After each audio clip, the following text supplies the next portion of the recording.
आज इस वीडियो में हम भोले भगवान की कथा सुनाने जा रहे हैं, जिसे सुनकर आपका रोम रोम रमणीय हो जाएगा। तन मन से रोग निराशा जैसे विकार दूर हो जाएंगे। इस कथा को सुनने से रोग द्वेष पाप नष्ट हो जाते हैं। इस कथा का महत्व और भी बढ़ जाता है। सोमनाथ भगवान 12 ज्योतिर्लिंग में से प्रथम ज्योतिर्लिंग है। तो चलिए भोले बाबा का कथा का रसपान करते हैं और हम सभी अपने तन मन को पवित्र और आनंदमय करते हैं। अगर हमारे चैनल पर आप नए हैं तो चैनल को सब्सक्राइब करना ना भूलें।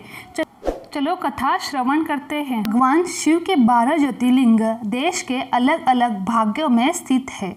इन्हें द्वादश ज्योतिर्लिंग के से नाम से जाना जाता है। इन ज्योतिर्लिंग के दर्शन पूजन आराधना से भक्तों के जन्म जन्म तक के सारे पाप समाप्त हो जाते हैं। वे भगवान शिव की कृपा के पात्र बनते हैं। ऐसे में कल्याणकारी ज्योतिर्लिंग की कथा हमने एक साथ यहाँ उपलब्ध कराई है। सोमनाथ गुजरात प्रांत के काठियावाड़ क्षेत्र में समुद्र के किनारे सोमनाथ नामक विश्व प्रसिद्ध मंदिर है। यह ज्योतिर्लिंग स्थापित है। पहले यह क्षेत्र प्रभास क्षेत्र के नाम से जाना जाता था। यही भगवान श्री कृष्ण ने जरा नामक वैद्य के बाण को निर्मित बनाकर अपनी लीला का संवरण किया था। यहाँ के ज्योतिर्लिंग की कथा को पुराणों में इस प्रकार से वर्णन है। दक्ष प्रजापति की 27 कन्या थी। उन सभी का विवाह चंद्रदेव के साथ हुआ था, किंतु चंद्रमा का समस्त अनुराग व प्रेम उनके सिर्फ केवल रोहिणी के प्रति ही रहता था। उनके इस कृत्य से दक्ष प्रजापति की अन्य कन्याएं बहुत अप्रसन्न रहती थी। उन्होंने अपनी यह व्यथा कथा अपने पिता को सुनाई। दक्ष प्रजापति ने इसके लिए चंद्रदेव को अनेक प्रकार से समझाया। रोहिणी के वशीभूत उनके हृदय पर इसका कोई प्रभाव नहीं पड़ा। अंत दक्ष ने क्रोध में आकर क्षयग्रस्त हो जाने का शाप दे दिया। इस शाप के कारण चंद्रदेव तत्काल क्षयग्रस्त हो गए। उनके क्षयग्रस्त होते ही पृथ्वी पर सुधा शीतलता वर्षण का उनका सारा कार्य रुक गया। चारों ओर त्राही त्राही मच गई। चंद्रमा भी बहुत दुखी और चिंतित थे। उनकी प्रार्थना सुनकर इंद्रादि देवता तथा वशिष्ठ आदि ऋषिगण उनके उद्धार के लिए पितामह ब्रह्मा जी के पास गए।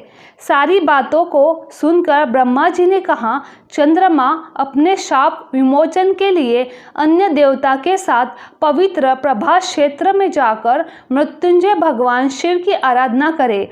उनकी कृपा से अवश्य ही इनका शाप नष्ट हो जाएगा और ये रोग मुक्त हो जाएंगे। उनके कथनानुसार चंद्रदेव ने मृत्युंजय भगवान की आराधना का सारा कार्य पूरा किया। उन्होंने घोर तपस्या करते हुए 10 करोड़ बार महामृत्युंजय मंत्र का जप किया।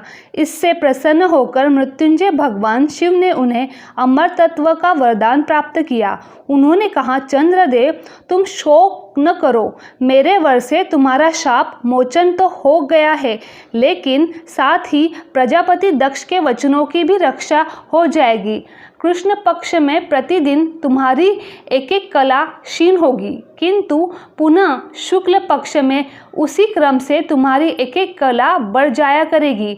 इस प्रकार प्रत्येक पूर्णिमा को तुम्हें पूर्ण चंद्रत्व प्राप्त होगा। चंद्रमा को मिलने वाले इस वरदान से सारे लोक के प्राणी प्रसन्न हो उठे। सुधाकर चंद्रदेव पुनः 10 दिशाओं में सुधा वर्षण का कार्य पूर्ववत करने लगे।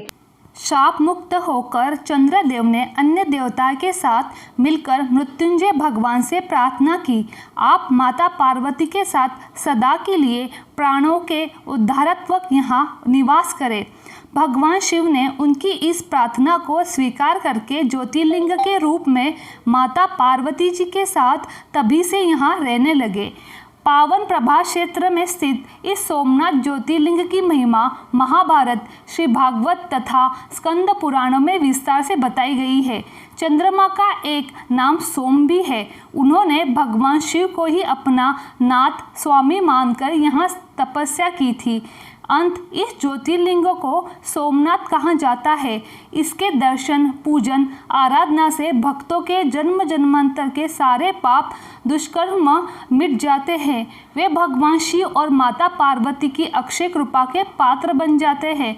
मोक्ष का मार्ग उनके लिए सहज ही सुलभ हो जाता है।